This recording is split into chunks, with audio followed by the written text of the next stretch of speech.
Assalamualaikum warahmatullahi wabarakatuh. Saya Lara Agustina dengan nomor NIM 8783848809 dari Prodi Pendidikan Guru Sekolah Dasar. Saya akan mempresentasikan tugas 2 Bahasa Inggris untuk guru SD yang terdiri dari 6 bagian soal. Bagian pertama yaitu membuat kalimat dalam bahasa Inggris yang menggambarkan aktivitas yang sedang dilakukan. Pada bagian satu ini merupakan bagian present tense. Present tense adalah bentuk waktu dalam bahasa Inggris yang digunakan untuk menyatakan peristiwa yang terjadi, kebiasaan, fakta atau keadaan yang benar. Present tense ini terbagi dalam beberapa bagian. Pada soal bagian satu ini termasuk salah satu bagian dari present tense yaitu present continuous yang menyatakan aktivitas yang sedang berlangsung atau sedang terjadi. Setiap bagian-bagian dari present tense memiliki ciri-ciri dan pola penulisannya masing-masing. Berikut contoh kalimat present continuous. Yang pertama, I'm washing clothes. Nomor 2, I'm reading an English assignment.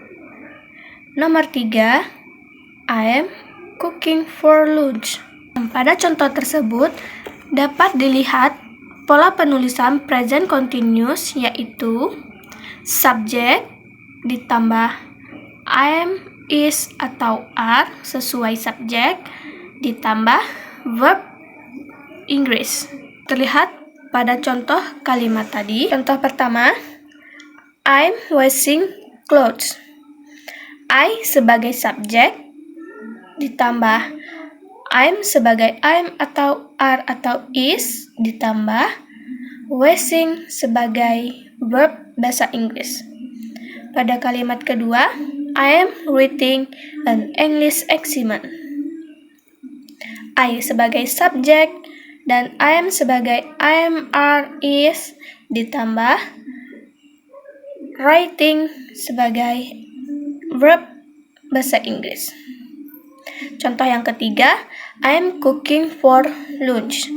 I sebagai subjek, I am sebagai am, are, is ditambah cooking sebagai verb bahasa Inggris.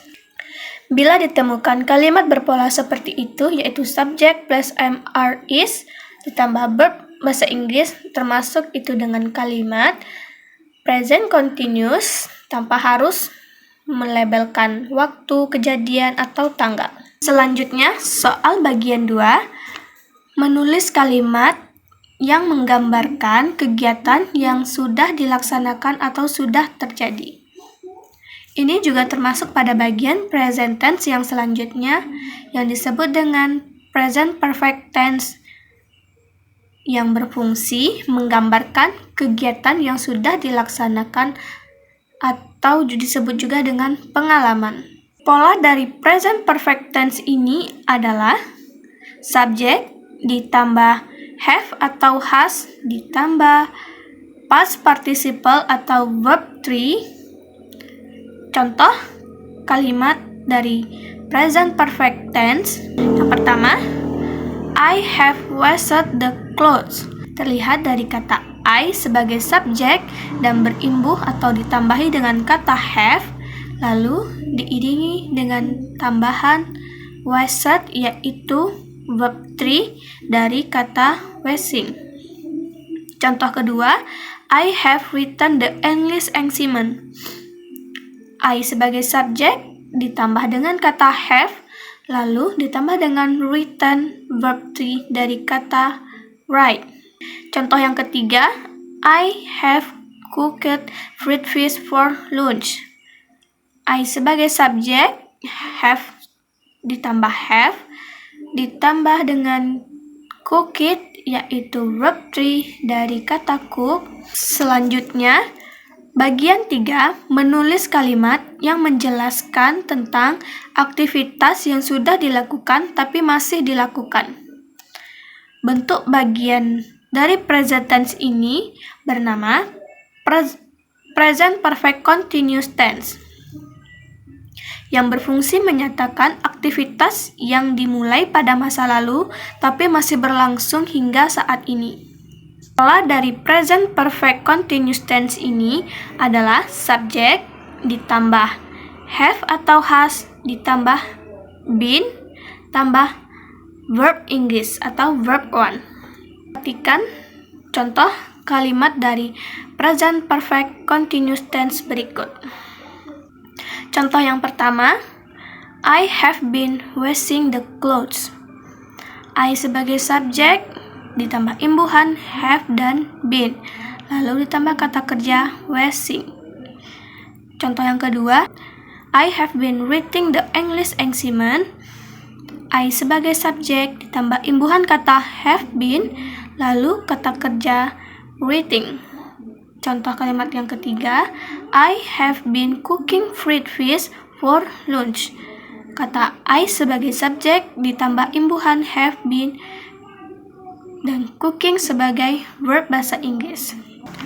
Kesimpulan dari soal bagian 1, 2, dan 3 yaitu termasuk dalam kalimat present tense yang memiliki fungsi mereka masing-masing dan pola tertentu. Pertama, present continuous dengan ciri khasnya yaitu menggunakan am, are, is ditambah verb bahasa Inggris. Sedangkan bagian 2 tentang present perfect tense yang dengan identik ciri khasnya ditambahi dengan imbuhan have atau has, lalu menggunakan verb 3. Yang ketiga adalah present perfect continuous memiliki ciri khas kata imbuhan have been menggunakan kata kerja verb 1. Selanjutnya soal bagian 4 menggunakan kata how much dan how many. Kalau berdasarkan terjemahan dalam bahasa Indonesia, how much dan how many memiliki arti yang sama, yaitu berapa banyak. Lalu, apa yang membedakannya dalam bahasa Inggris? Atau adakah penggunaan sesuai situasi? Apakah boleh asal digunakan saja? Mari kita lihat contoh berikut. How much sugar did you put in the tea? Contoh kedua, how much rice do you cook for dinner? Contoh yang ketiga, how much oil is used to cook it? Selanjutnya, contoh menggunakan kata how many. Yang pertama, how many people attended the exam? Yang kedua, how many bananas did you use to make the cake? Contoh yang ketiga, how many eggs are left in the kitchen? Setelah melihat contoh dari kata tanya how much dan how many, apakah terlihat di mana letak beda fungsi dan penggunaan kata how much dan how many? Secara sekilas memang tidak terlihat, tapi fungsi penggunaan how much dan how many memiliki ketentuan tersendiri. Pertama, kata how much, kata ini digunakan untuk menanyakan sebuah benda yang menyatakan jumlah atau banyak suatu barang atau item, tapi tidak dapat dihitung dengan satu persatu atau dalam bahasa Inggris, uncountable numbers. Biasanya untuk menghitung barang ini menggunakan satuan seperti massa, kilogram, liter. Contoh dari ini adalah gula, air, minyak, beras, atau yang lain-lain. Jadi, jika kita ingin menanyakan barang yang berjenis seperti itu, kita harus menggunakan kata how much. Seperti yang dicontoh tadi, yang pertama, dia menanyakan beras karena dia merupakan barang yang tidak bisa dihitung satu persatu, maka menggunakan kata how much. Yang contoh kedua, dia menanyakan minyak. Karena minyak juga tidak dapat dihitung dengan satuan, maka kita menggunakan kata how much untuk menanyakan minyak. Yang ketiga, dia menanyakan gula. Gula juga sama, dia tidak dapat dihitung satu persatu karena dia memiliki satuan massa. Maka, untuk menanyakan gula, kita harus menggunakan kalimat how much. Selanjutnya, how many. How many merupakan kebalikan dari kata how much. Jika how much digunakan untuk menanyakan barang yang tidak dapat dihitung satu persatu, maka how many digunakan untuk menanyakan barang atau item yang dapat dihitung dengan satuan satu persatu atau buah. Contohnya adalah apel, telur, mangga, orang, meja, kursi, dan barang-barang lainnya yang bisa dihitung dengan satuan. Jadi, jika kita ingin menanyakan sesuatu barang yang bentuknya dapat dihitung satu-satu atau per buah, maka kita harus menggunakan kata how many. Berdasarkan contoh yang diberikan tadi, contoh yang pertama, menanyakan people atau orang. Orang dapat dihitung dengan satuan atau per orang. Jadi kita harus menggunakan kata how many. Contoh yang kedua, menanyakan banana. Banana juga masih dapat dihitung dengan satuan buah. Berarti kita harus menggunakan kata tanya how many. Yang contoh ketiga, telur. Telur juga dapat dihitung dengan satuan biji. Maka kita menggunakan kalimat how many. Soal bagian 5 yaitu kalimat perbandingan dan superlatif.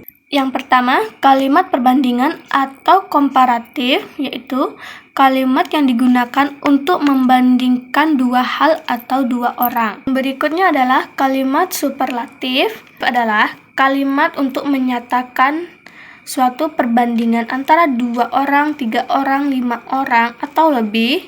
Tapi, kalimat superlatif ini adalah orang yang paling di antara perbandingan tersebut, seperti paling kecil, paling besar. Contoh suatu kondisi atau kalimat, Aminah berusia 24 tahun, Sulastri berusia 20 tahun, dan Dodi berusia 30 tahun.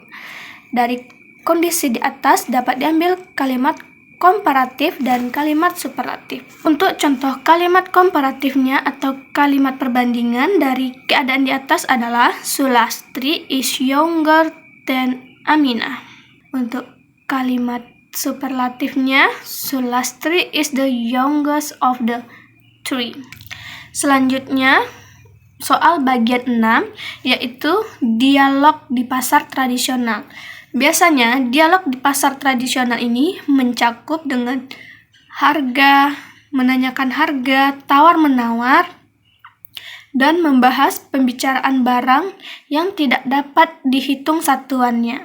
Kebanyakan barang dalam pasar tradisional yaitu barang yang tidak dapat dihitung satuan, maka saat berbelanja pun harus menggunakan kata how much. Selanjutnya, menawar barang. Menawar barang adalah mengajukan harga yang lebih rendah dari harga yang diberikan oleh penjual. Selanjutnya, pembahasan harga merupakan hal yang sering dilakukan dan dibahas di pasar tradisional. Karena soalnya belanja pasar tradisional kita bisa tawar-menawar dan sebaiknya kita menanyakan harga terlebih dahulu.